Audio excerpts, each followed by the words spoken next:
দিনের সরকারি সফরে নিজ জেলা পাবনায় পৌঁছেছেন রাষ্ট্রপতি মোহাম্মদ শাহাবুদ্দিন চুপ্পু। পাবনায় এটা তার পঞ্চমবারের মতো সরকারি সফর। শনিবার সকাল ৯টা ৪০ রাষ্ট্রপতি হেলিকপ্টার যোগে ঢাকা থেকে পাবনা স্টেডিয়ামে পৌঁছান। এ সময় পাবনা জেলা প্রশাসক মোহাম্মদ মফিজুল ইসলাম ও পুলিশ সুপার মোর্তজা আলী খান তাকে স্বাগত জানান। পরে ৯টা ৪৫ সার্কিট হাউসে উপস্থিত হয়ে গার্ড অব অনার গ্রহণ করেন তিনি। এরপর সকাল ১১টায় পাবনা সদরের আরিফপুর কবরস্থানে মা বাবার কবর জিয়ারত করেন শাহাবুদ্দিন চুপ্পু। বেলা ১১টা ৩০ পাবনা শহরের কালাচাঁদপাড়ার জুবলি ট্যাঙ্ক এলাকায় নিজ বাড়িতে যান তিনি। সেখানে দুপুর ১টায় আত্মীয় স্বজনদের সঙ্গে সাক্ষাৎ ও নীরব সময় কাটান। পাবনা সার্কিট হাউসে রাতে থাকবেন রাষ্ট্রপতি।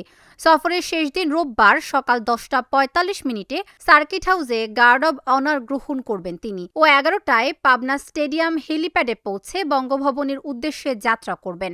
রাষ্ট্রপতির সফরকে ঘিরে পাবনায় নিরাপত্তা জোরদার করা হয়েছে।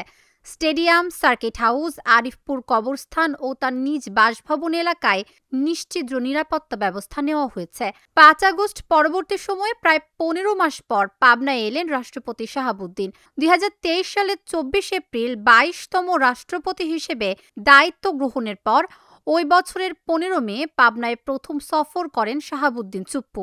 সব মিলিয়ে তিনি ৪ বার পাবনা সফর করেছেন। এটি তার পঞ্চম সফর।